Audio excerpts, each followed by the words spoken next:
अरावली पर्वतमालाओं की नई परिभाषा सामने आने के बाद से विवाद शुरू हुआ है। विवाद के बीच अजमेर से गुजर रही अरावली पर्वतमाला का मिजाज और इतिहास भी काफी निराला है।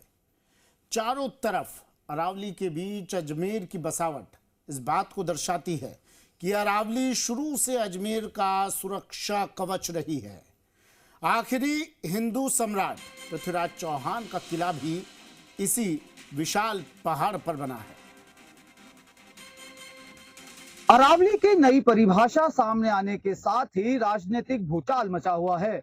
न सिर्फ विपक्ष बल्कि कई दूसरे संगठन भी अरावली बचाओ मुहिम का नारा देते हुए इसके संरक्षण पर आगे आए हैं। इस वक्त मैं मौजूद हूं अजमेर और पुष्कर के बीच में, अरावली पर्वतमालाओं के बीच में एक शानदार नाग पहाड़ियां, जिनकी तस्वीरें मेरे सहयोगी अक्षय परिहार आपको दिखाएंगे। ये अजमेर जो पुष्कर की बसावट है, ये इसी अरावली पर्वतमालाओं के बीच में ये अजमेर शहर बसा हुआ है। सालों पुराना इसका अजमेर का इतिहास रहा है। उससे कई सालों पुराना इतिहास इन शानदार, ऊंची, जगमग और भयंकर रूप से अपना प्रतिबिंब दिखाती इन अरावली पर्वतमालाओं के बीच में ये शहर बसा हुआ है। और इस अरावली पर्वतमालाओं के बीच में जो बात निकल के सामने आई नई परिभाषा को लेकर, 100 मीटर तक की पहाड़ियों को ही अरावली की कैटेगरी में रखा गया है। न सिर्फ वन्यजीव, यहाँ की वनस्पति जो है वो भी कई तरह की वनस्पतियों का यहाँ पर जो है हम देख सकते हैं, उसका यहाँ पर सहेजने का काम किया जा रहा है।